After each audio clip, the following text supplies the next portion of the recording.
L'Empire aztèque est à son paroxysme.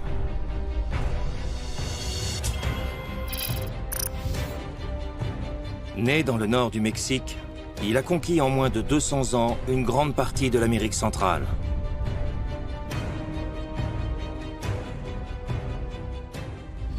Les Aztèques étaient impitoyables. Ils devaient user d'une grande violence pour intimider les peuples à conquérir. Les nations s'opposant à l'Empire sont balayées une à une. Les Aztèques étaient de grands guerriers, redoutables dans toutes les batailles. Ces soldats avaient la réputation d'être toujours sur le pied de guerre. Leur atout n'était pas le nombre, mais l'adresse, la férocité et l'agressivité.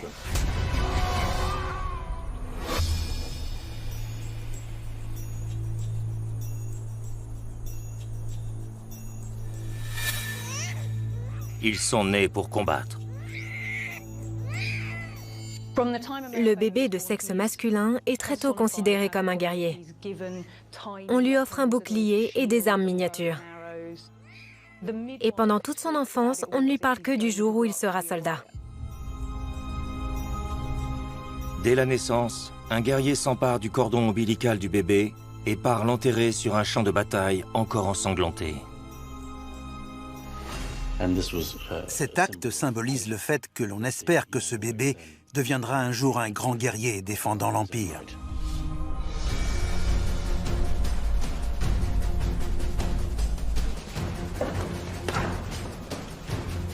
La formation militaire débute très tôt. Dès l'enfance, les garçons sont formés au combat. L'éducation aztèque était sévère. L'objectif était d'en faire les meilleurs soldats possibles. Ils se consacraient donc uniquement à l'entraînement militaire. Toute leur vie ne tournera qu'autour de l'armée et du combat.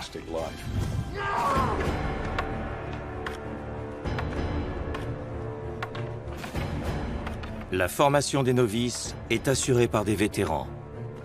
Leur tâche, en faire de véritables machines à tuer. On leur ôte tout sentiment d'individualité. On leur efface toute peur. Ils étaient certainement battus et privés de nourriture. Un entraînement aussi intensif donne des automatismes. Une fois au combat, ces soldats ne réfléchissent plus. Ils savent ce qu'ils ont à faire. Ils doivent anéantir l'ennemi. Point final.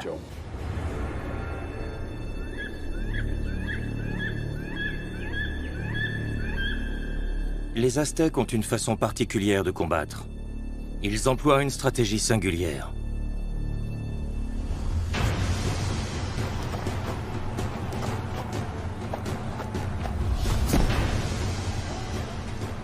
Quand les Aztèques attaquent, ils cherchent à faire des prisonniers. Ils blessent l'ennemi pour le capturer. Et ils font tout pour ne pas le tuer. Sur le champ de bataille, pas de mort. Les ennemis sont capturés. Ramener un ennemi en vie du champ de bataille est un exploit pour le soldat aztèque.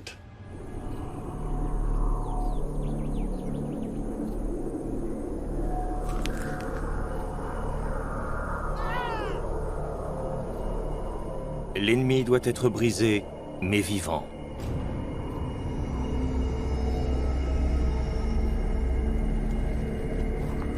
Ils sont nécessaires pour une cause plus importante. Ils seront conduits à l'autel, au sommet de la pyramide dominant Tenochtitlan, la capitale aztèque.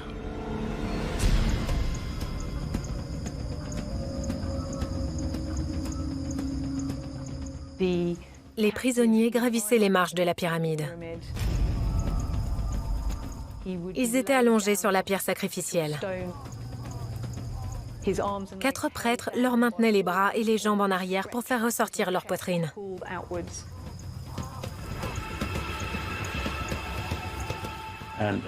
Un 5e prêtre arrivait avec un grand couteau en silex.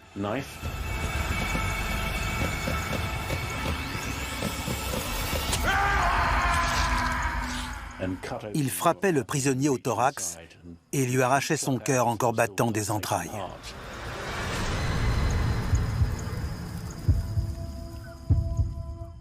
Le corps était ensuite jeté au pied de l'escalier.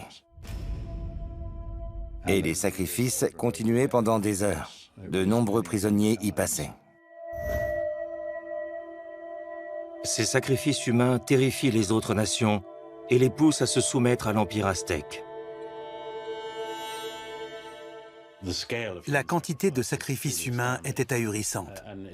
Il y a encore débat, mais on estime que jusqu'à 50 000 personnes pouvaient être sacrifiées chaque année. Avec près de 130 sacrifices par jour, cet hôtel avait tout d'un abattoir. Mais pour les Aztèques, ce massacre est nécessaire. C'est la volonté des dieux. Pour eux, les dieux ont versé leur sang pour créer l'humanité. Il est donc normal que l'humanité verse son sang en remerciement et pour que le soleil continue à se lever. En cas de manquement, le châtiment serait sévère. Dans la mythologie aztèque, si les sacrifices humains devaient s'arrêter, le soleil ne se lèverait plus, les cultures ne pousseraient plus et l'humanité mourrait.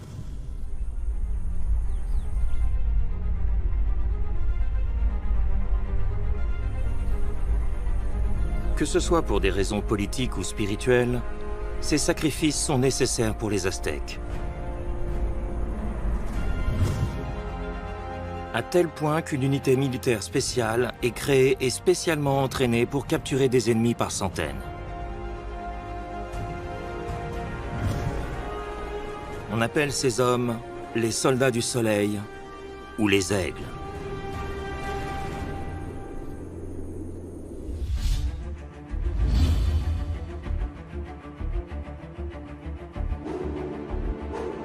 Ils sont choisis parmi les soldats les plus braves. Pour les Aztèques, tous les hommes doivent être soldats. Ils n'envisagent pas de faire autre chose. Ils ont pleinement conscience du rôle qu'ils doivent jouer. Comme dans les forces spéciales actuelles, leur recrutement est très sélectif. Une structure sociale et militaire s'établit, privilégiant les soldats qui prennent beaucoup de captifs. C'est ainsi qu'ils gagnaient leur galon et pouvaient prétendre intégrer les aigles. Plus un soldat ramenait d'ennemis captifs, plus il était considéré comme valeureux par ses pairs.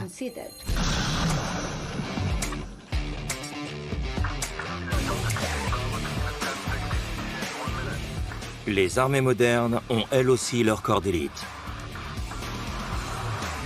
Que ce soit le SAS britannique, les Navy Seals ou la Delta Force.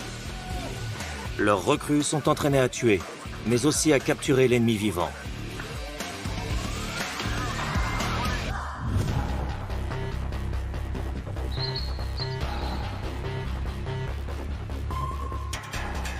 Ken Jones est un ancien du SAS. Ce régiment s'est rapidement spécialisé dans la capture d'ennemis. Les enlèvements sont une composante essentielle des forces spéciales. De nos jours, on remplace simplement le sacrifice humain par le recueil de renseignements d'importance vitale pour nos gouvernements, au point que la cible ne les intéresse que si elle est encore en vie.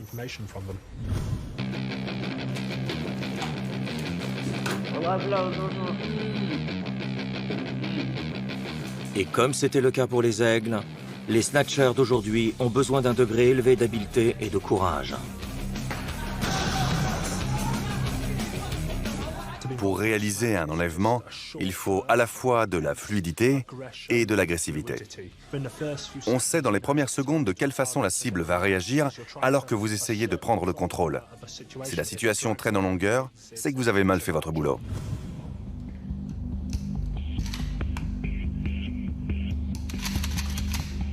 Les aigles ne disposaient pas de l'arsenal équipant les forces spéciales actuelles. Mais ils pouvaient compter sur plusieurs armes, parmi lesquelles certaines étaient conçues pour blesser ou immobiliser.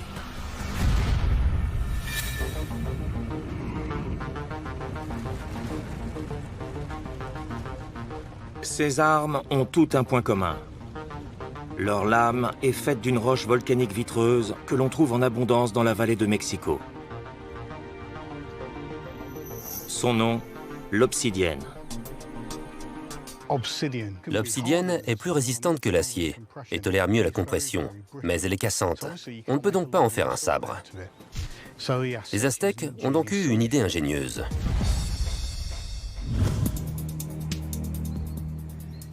Voici une maco à huitles, l'équivalent aztèque du sabre en quelque sorte. Il s'agit d'une sorte de batte avec des entailles sur les côtés, dans lesquelles sont enfoncées des lames en obsidienne. Vous obtenez une sorte de gourdin, avec des bords très tranchants.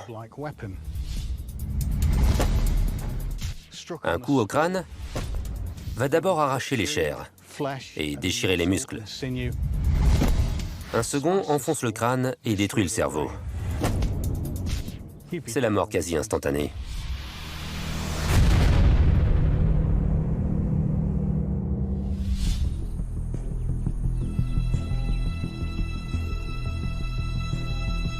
Mais pour permettre les sacrifices, les armes des aigles ne doivent pas être toutes létales. Les Aztèques cherchaient avant tout à faire des prisonniers. Ils voulaient pouvoir neutraliser sans tuer. Or, cette arme peut être utilisée dans ce sens. Vous pouvez neutraliser l'ennemi en l'utilisant comme un gourdin, en visant l'épaule, le genou ou tout autre point sensible. Ensuite, l'ennemi était capturé et livré au prêtre en sacrifice.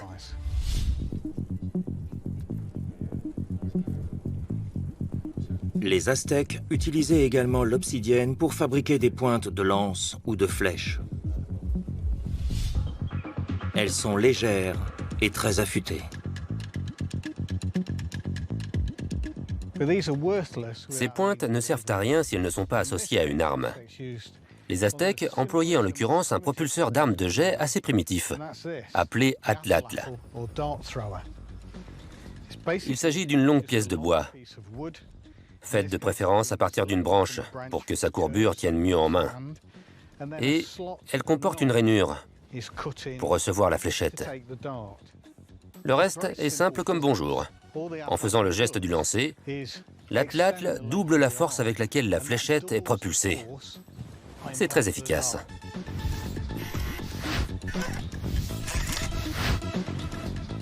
Armés de leurs propulseurs, les aigles peuvent faire mouche jusqu'à 100 mètres.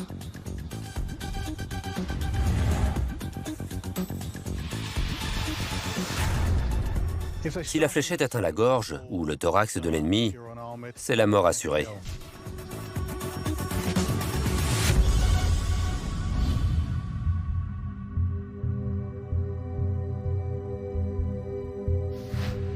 Mais cette arme a avant tout été conçue pour blesser sans tuer. Son objectif principal est de blesser l'ennemi et de gêner sa progression. Un coup dans la jambe immobilise le soldat. Il ne peut plus ni s'échapper ni se battre. Il est blessé, mais il n'est pas mort.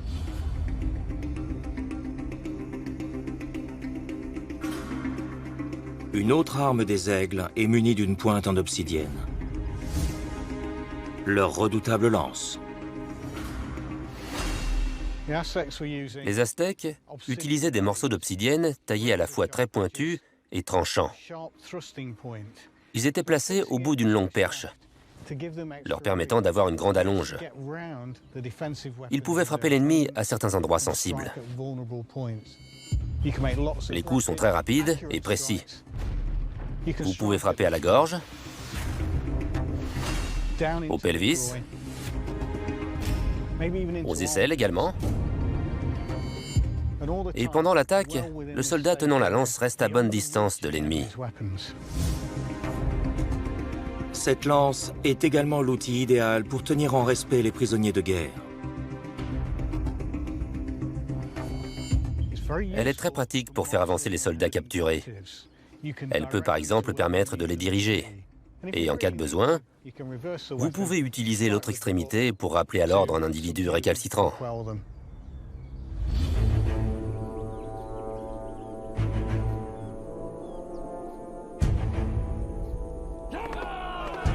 Dotés d'un tel équipement, les aigles parviennent à dominer sans mal l'Amérique centrale. Mais bientôt, ils feront face à un ennemi à la férocité inimaginable.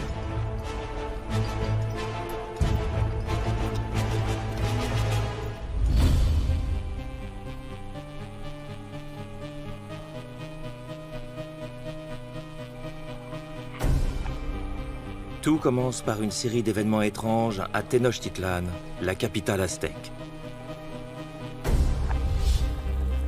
Montezuma règne alors depuis 17 ans.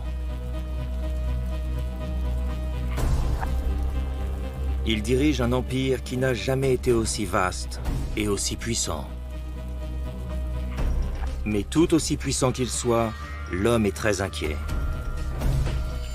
Les Aztèques croyaient profondément aux oracles. 12 oracles prédisaient justement qu'une catastrophe terrible allait s'abattre sur l'Empire. Des lueurs bizarres sont aperçues dans le ciel nocturne. On raconte que les eaux du lac entourant la ville se sont mises à bouillir. Des temples auraient été calcinés après avoir pris feu, sans aucune raison apparente. On peut difficilement imaginer comment ils l'ont vécu. Ils devaient être terrifiés.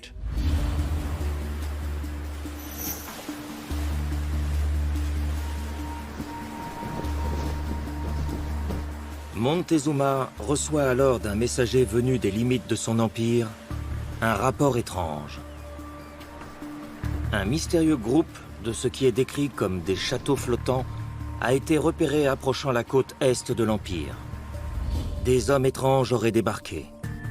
Ils ont la peau claire, sont vêtus d'habits brillants, portant d'étranges objets et maniant des armes aussi puissantes que mystérieuses.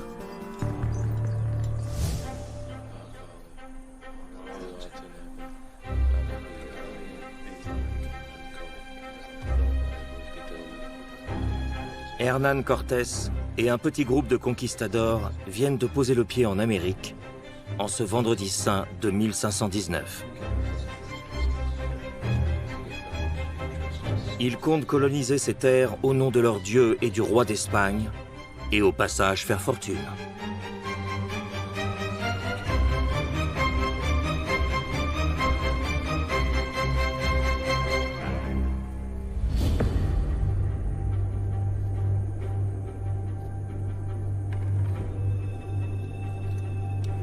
Mais ils sont observés.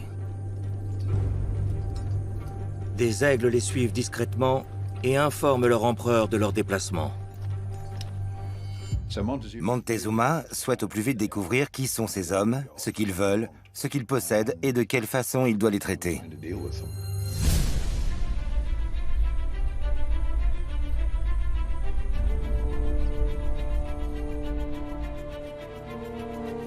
L'empereur réunit son conseil de guerre pour établir un plan d'action. Il s'est entouré de ses plus proches conseillers et de ses hommes les plus expérimentés. La plupart des membres du Conseil des sages appartenaient à la hiérarchie militaire. Il y a donc fort à parier que les aigles en faisaient partie.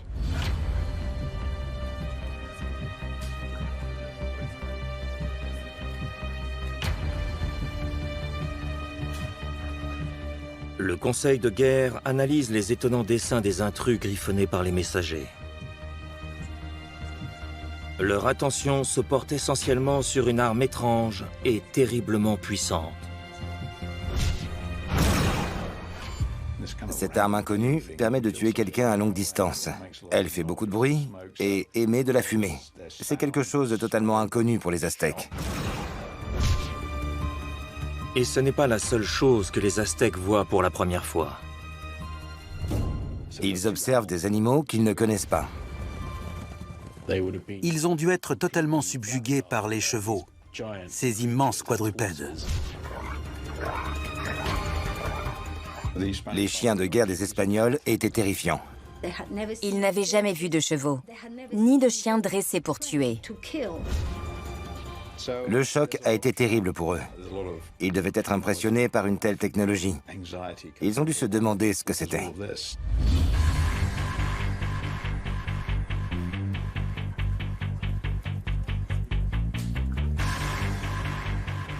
Mais Cuitlahuac, le petit frère de Montezuma, n'est pas du genre à se laisser impressionner. Gouverneur de la province d'Itzapalapa, il recommande d'envoyer ses hommes attaquer les mystérieux intrus.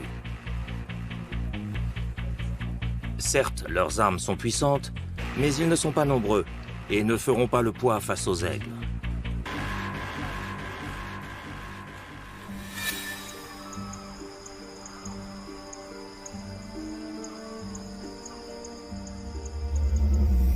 Mais le monde aztèque est très empreint de religion, et Montezuma est déterminé à trouver une explication spirituelle à l'arrivée de ces étranges troupes.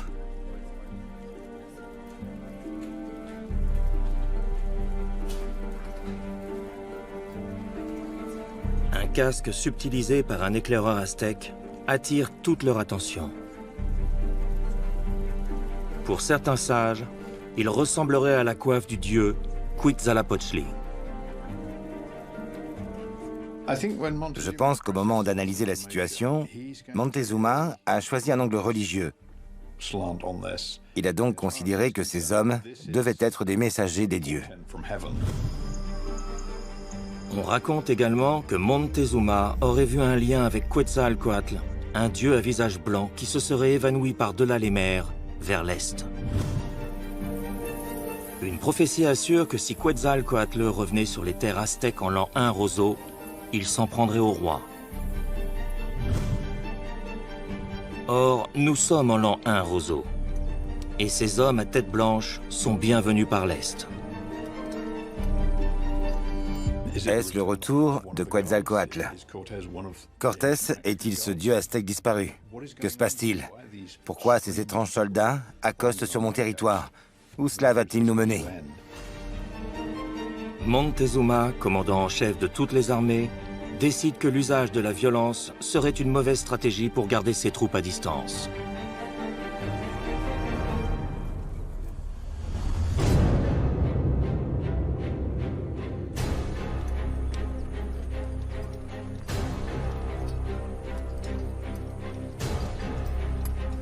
Ces hommes seraient en quête d'un bien précieux auquel ils accordent une grande valeur, l'or.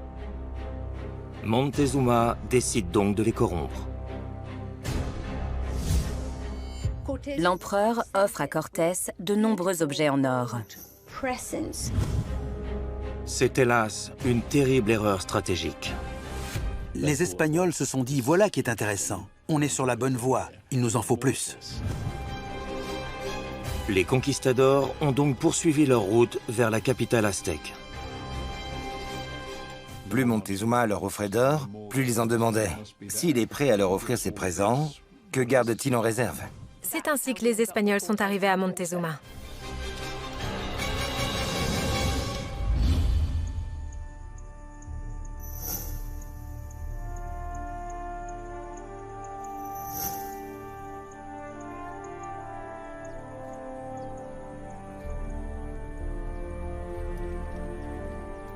Après 7 mois de marche sur un terrain difficile, Cortés et ses conquistadors aperçoivent enfin Tenochtitlan, la capitale aztèque.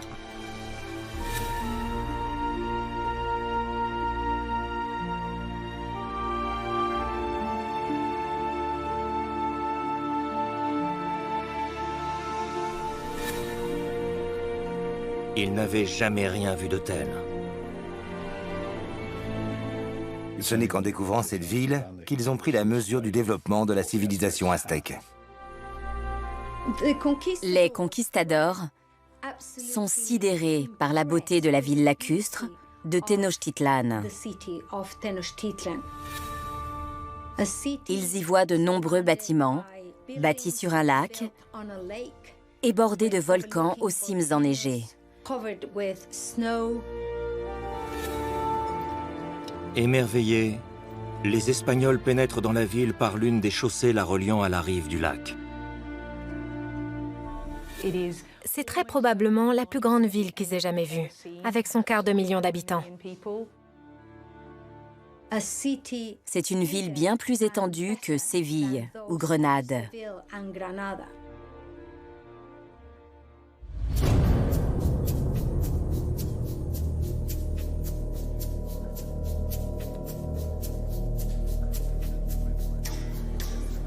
Cortés rencontre enfin l'homme à la tête de ce puissant empire qu'il compte bien coloniser.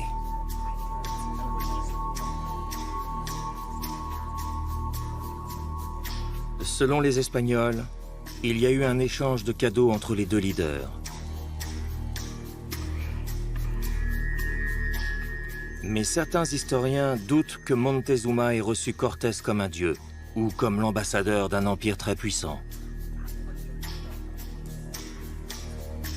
En revanche, il ne fait aucun doute que le tapis rouge a été déroulé pour accueillir les conquistadors. Montezuma a mis les petits plats dans les grands pour recevoir Cortés et ses soldats. Il leur a offert le palais d'Axayacatl. Ils étaient traités comme de hauts dignitaires.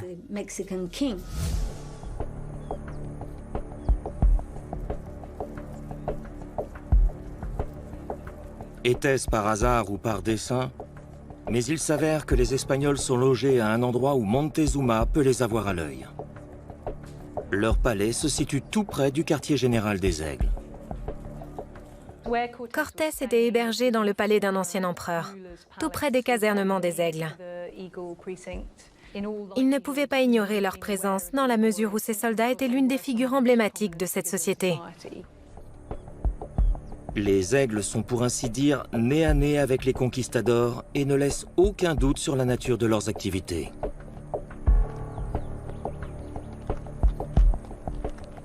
En observant leur équipement et leur mode de vie, les Espagnols ont compris à qui ils avaient affaire. L'unité d'élite de l'armée aztèque. Ces deux groupes se dévisageaient comme deux gangs rivaux.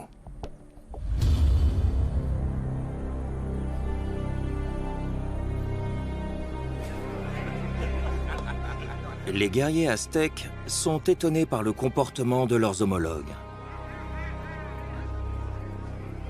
Ils semblent essentiellement préoccupés par l'or et ne donnent pas l'impression de constituer une menace.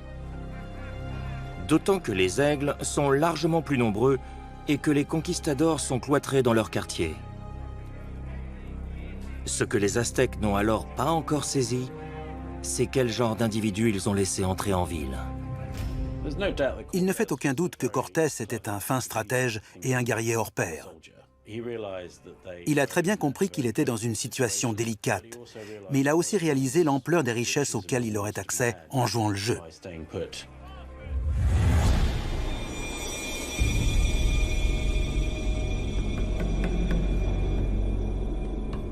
Une paix fragile s'installe entre les Aztèques et les conquistadors. Mais cet éphémère consensus volera en éclats lorsque Cortés apprendra que des faits graves viennent de se dérouler près de la côte. 7 de ces hommes ont été brutalement attaqués et ont été retrouvés morts. Et cet assaut porte la marque des Aztèques. Les soldats ont été capturés vivants, ligotés et conduits de force jusqu'à un hôtel. Là, leur cœur leur a été arraché vivant.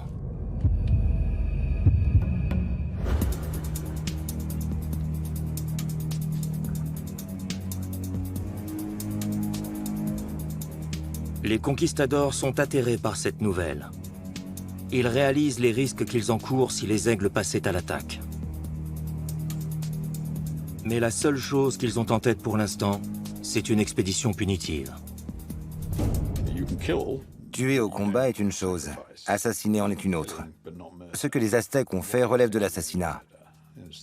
Et ils ont exécuté des prisonniers de guerre.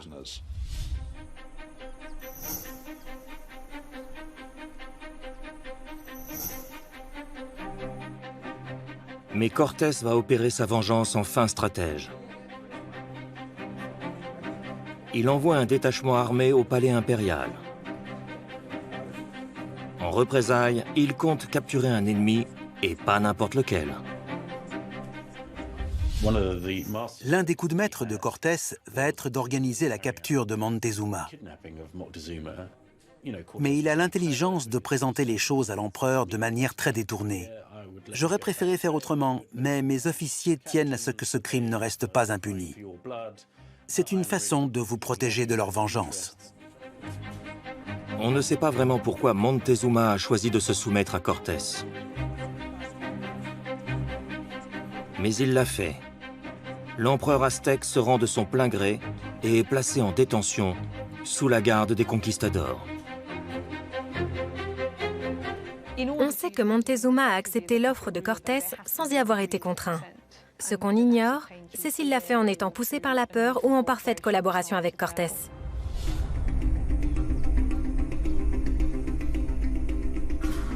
Quoi qu'il en soit, la capture de Montezuma donne lieu à une crise hiérarchique sans précédent dans l'Empire aztèque.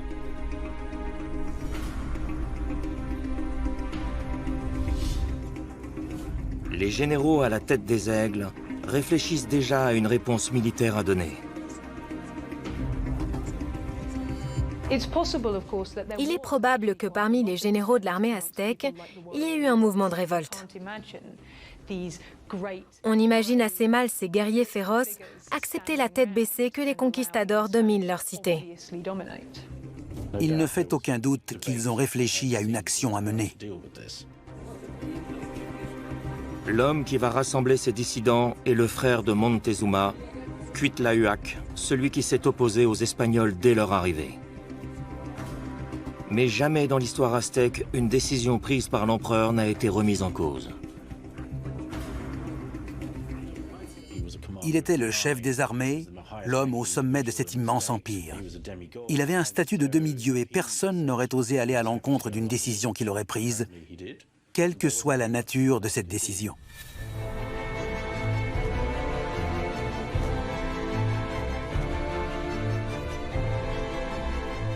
Ultime outrage. Cortés demande à avoir accès au Totocal, l'immense salle au trésor de l'Empire. Les Espagnols mettent la main sur ce qu'ils sont venus chercher au péril de leur vie. Des bijoux, des pierres précieuses et de l'or. Beaucoup d'or.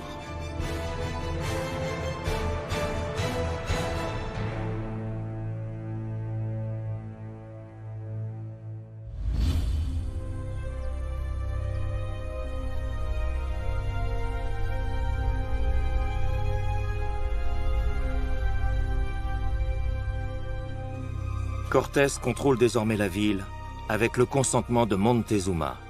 Les aigles sont impuissants. Mais cet équilibre diplomatique délicat va soudainement s'effondrer.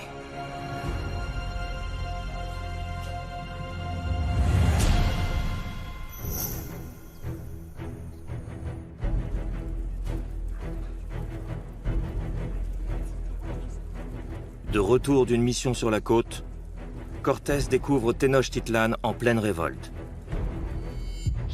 À son retour en ville, il constate avec stupeur que ces hommes ont été assiégés dans le palais.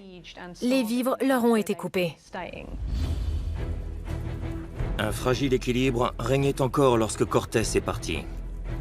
Désormais, la ville est plongée dans le chaos. Cortés a laissé la ville aux mains d'Alvarado, un de ses lieutenants réputés pour avoir tendance à foncer tête baissée. C'est lui qui a fait voler la paix en éclats. Alvarado a ordonné le massacre de 1000 hauts dignitaires aztèques, parmi lesquels le doyen des aigles, lors d'une fête religieuse. Il a décidé de lancer l'assaut au beau milieu de ces célébrations, ce qui a semé une zizanie sans nom au sein de la cité, comme vous pouvez l'imaginer.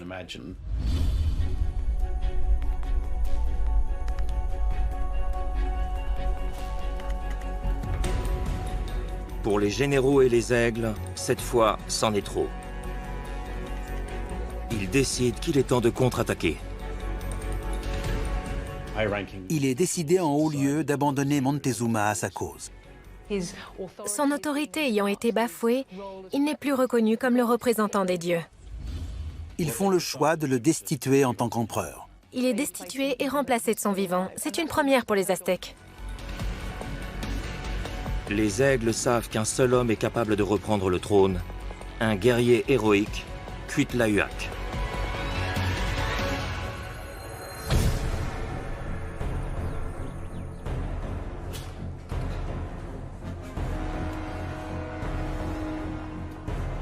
Le bataillon des aigles est immédiatement mis sur le pied de guerre.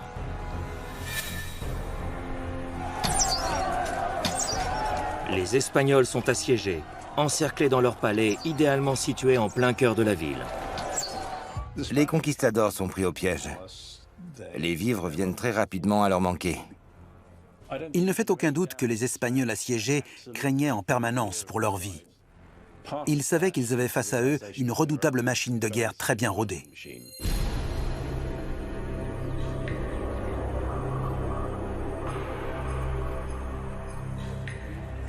Totalement dépassé, Cortés supplie Montezuma d'appeler ses hommes à laisser les Espagnols quitter la ville. Mais renié par les siens, l'empereur est hué et lapidé.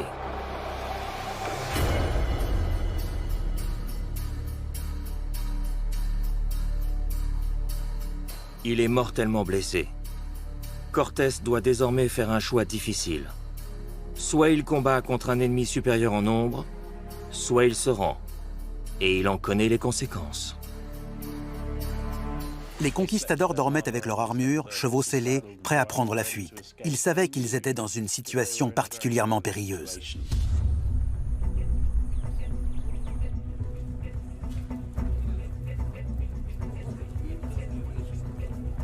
Cuitlahuac convoque ses meilleurs hommes à une réunion secrète. Il révèle la stratégie qu'il a imaginée pour se débarrasser de ses envahisseurs. Il va forcer les conquistadors à se mettre à découvert en lançant sur eux une attaque foudroyante. Si les Espagnols décident de fuir, le piège se refermera sur eux. Pour mener ce plan à bien, les Aztèques font en sorte de compliquer la fuite de l'ennemi. La ville est entourée par un lac.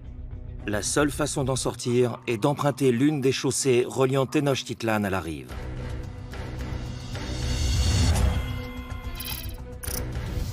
Le palais des Espagnols, situé en plein cœur de la ville, est assiégé. L'échappatoire la plus directe est la chaussée Tacuba, menant de la partie ouest de la ville à la rive du lac. Mais Cuitlahuac va faire en sorte de leur compliquer considérablement la tâche en transformant la ville en labyrinthe. Les Aztèques démontent certains ponts enjambant les nombreux canaux qui serpentent la ville. Ils ont tendu de nombreux pièges aux conquistadors pour les gêner dans leur fuite. Si jamais les Espagnols parvenaient tout de même à emprunter la chaussée pour regagner la rive, les aigles les attendraient. Ce sera le moment pour eux de passer à l'action. Il leur suffirait de les pousser à l'eau pour se débarrasser d'eux. C'est l'endroit rêvé pour une embuscade.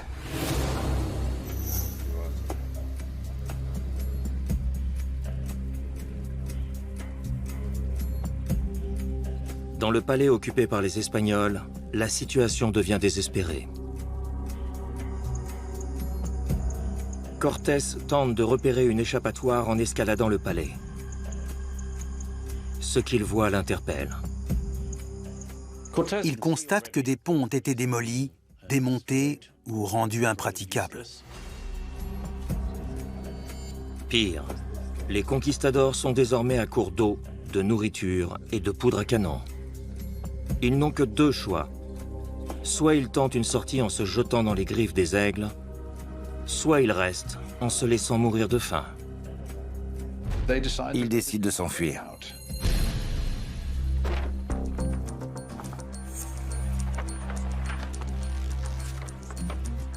Cortés est pris au piège, mais il ne se rendra pas sans combattre. Il ordonne à ses hommes de démonter la charpente de la toiture du palais. Il compte se servir des poutres pour fabriquer des passerelles de fortune afin d'enjamber les canaux. Les conquistadors sont prêts à tenter le tout pour le tout. Mais avant, ils ont une tâche importante à accomplir. Ils se partagent leur butin en portant sur eux le plus d'or possible. Les soldats espagnols refusaient d'abandonner leur butin. Alors ils ont pris avec eux autant d'or qu'ils le pouvaient.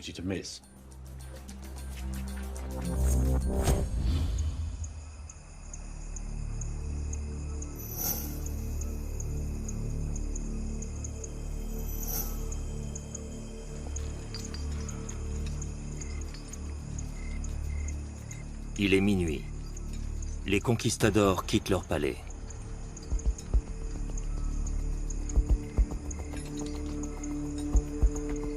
Ils progressent dans les rues de la ville dans un silence absolu et se dirigent vers la chaussée Tacuba à l'ouest. Ils tentent de s'évader de nuit. Les rues de la ville sont rectilignes. Ils n'ont donc pas de difficulté majeure à trouver leur chemin à partir du palais situé au centre. Les Espagnols atteignent le lac sans encombre. Tout se passe pour le mieux, mais soudain,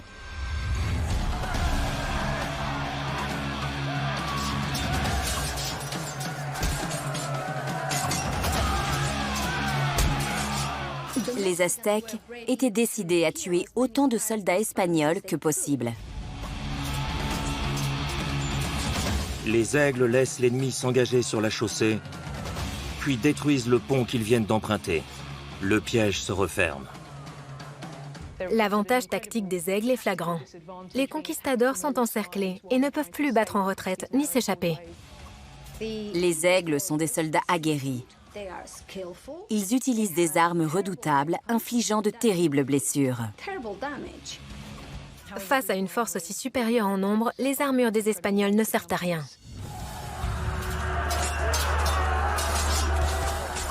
Malgré leur équipement sophistiqué, les conquistadors sont décimés par les aigles. Les Espagnols devaient sauter par-dessus les canaux pour tenter de s'échapper. Ils ne pouvaient emprunter aucun pont. La situation plonge dans le chaos. Tout le monde se piétinait. Les conquistadors étaient prêts à tout pour s'enfuir. Ils paient très cher le prix de leur cupidité. Ils tentaient de s'enfuir, mais ils étaient ralentis par tout l'or qu'ils transportaient et qu'ils refusaient d'abandonner, soit par bravoure, soit par stupidité. Beaucoup sont morts à cause du poids de cet or. S'ils tombaient à l'eau, ils étaient directement entraînés au fond du lac et noyés.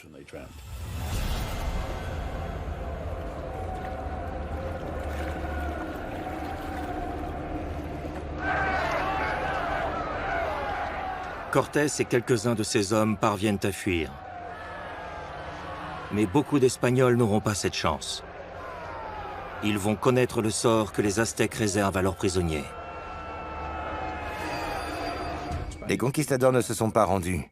Ils ont été tués ou capturés.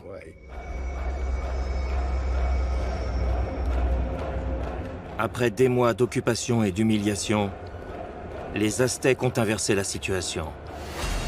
Il est maintenant temps qu'ils prennent leur revanche. Cortés et les quelques soldats ayant pu s'échapper sont sur la terre ferme. Ce qu'ils entendent au loin les glace d'effroi. Ils aperçoivent au loin les pyramides. Et ils entendent les râles de leurs compagnons sacrifiés sur les autels.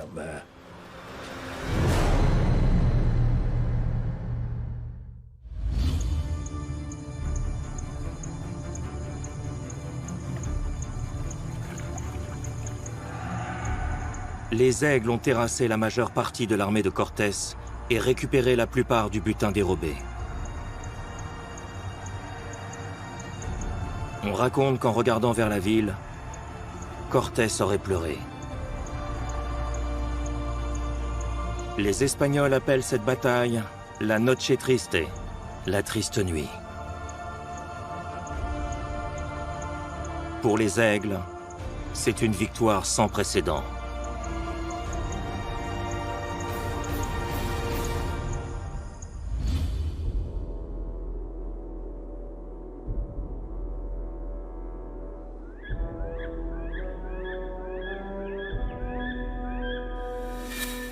Moins d'un an plus tard, Cortés marchera à nouveau sur Tenochtitlan à la tête d'une nouvelle armée. Après des mois de combats acharnés, les Espagnols prendront finalement le contrôle de la ville dévastée. Cependant, les aigles, tout comme des millions d'Aztèques, ne succomberont pas à l'acier des épées espagnoles, mais aux maladies venues d'Europe, comme la variole.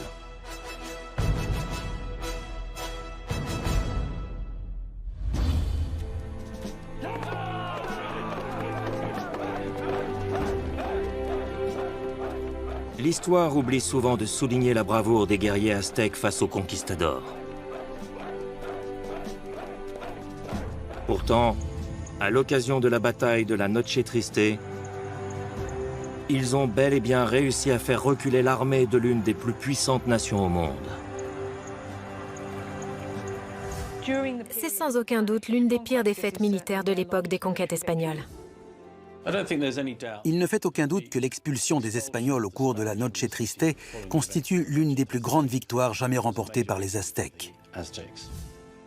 La Noche Triste constitue une victoire considérable pour les Aztèques face aux Espagnols. Mais Cortés a pu s'enfuir. S'il avait été tué, l'avenir aurait pu être différent. La ville de Mexico se dresse aujourd'hui sur les ruines de ce qui a été l'une des plus grandes cités jamais construites. Et sur le sang de quelques soldats d'élite sans peur et sans reproche, les aigles aztèques.